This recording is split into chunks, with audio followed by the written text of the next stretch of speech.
The contents of this podcast are for informational purposes only and should not be considered medical advice. If you have a specific health concern or condition, please consult a qualified healthcare professional for more details. Check out herguru.uk/disclaimers.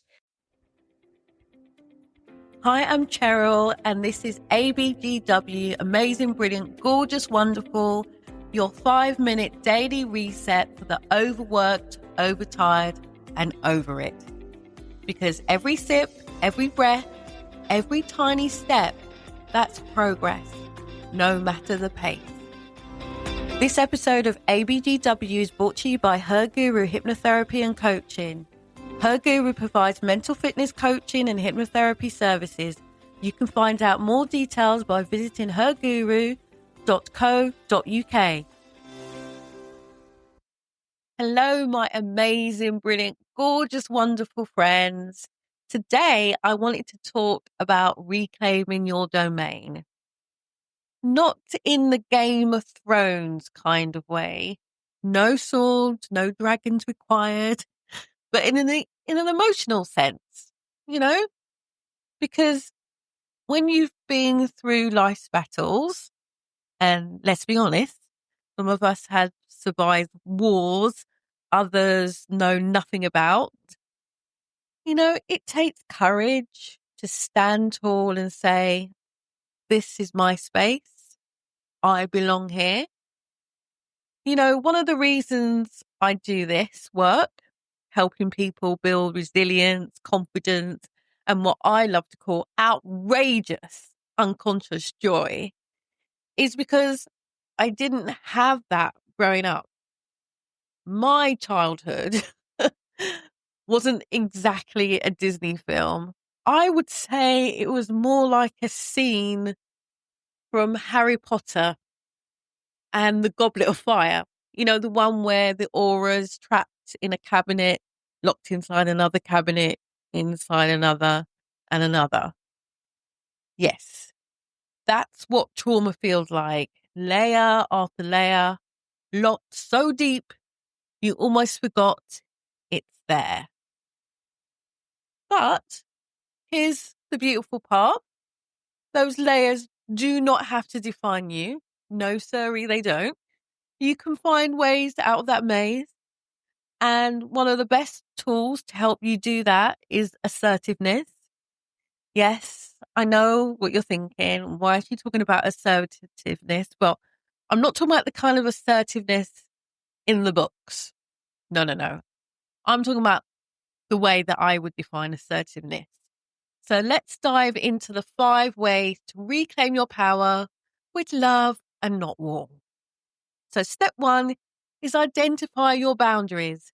Yes, you can. You can define a line that you haven't drawn. Ask yourself, how much nonsense am I willing to tolerate?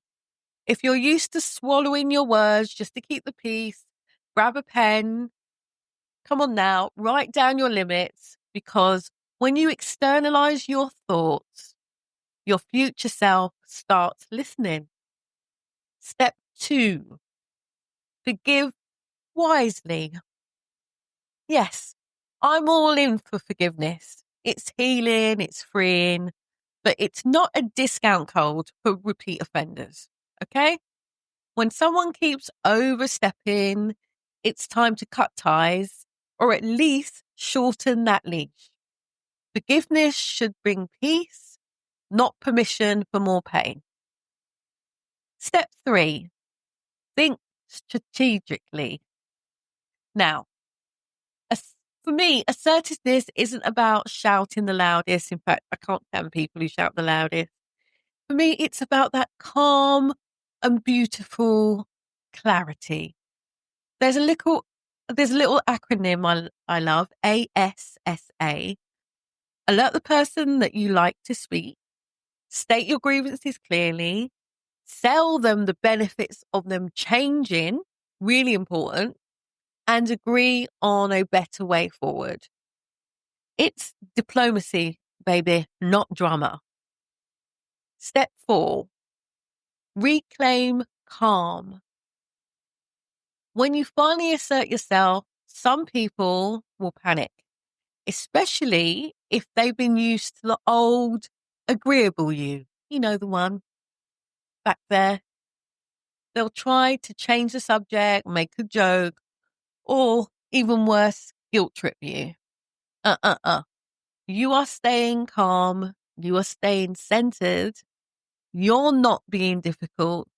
You're being clear. Step 5. Use honesty as a tool. Honesty does mean being harsh sometimes. It means being real, okay? So what does that mean? What it means for you is don't apologize for existing. When you start showing up like that, people notice. And here's the thing, you start noticing you again. You see, assertiveness isn't about the ego, as most people tend to think of assertiveness. It's about something much more wonderful, freedom. It's about standing in your own energy, the one that says, I'm enough. I won't shrink from making others comfortable. And if you ever doubt that you can be both kind and assertive, remember this. A sunflower doesn't apologize for facing the sun.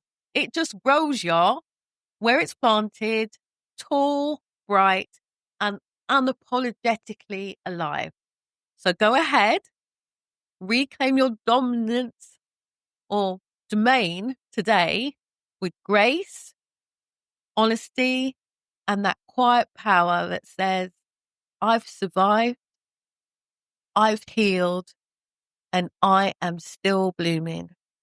Because every step you take, no matter how small, is a step towards a brighter, more balanced future. Trust your journey. Progress is progress, no matter the pace. You did it. 5 whole minutes without doom scrolling. That's a win. Remember, progress is progress, no matter the pace.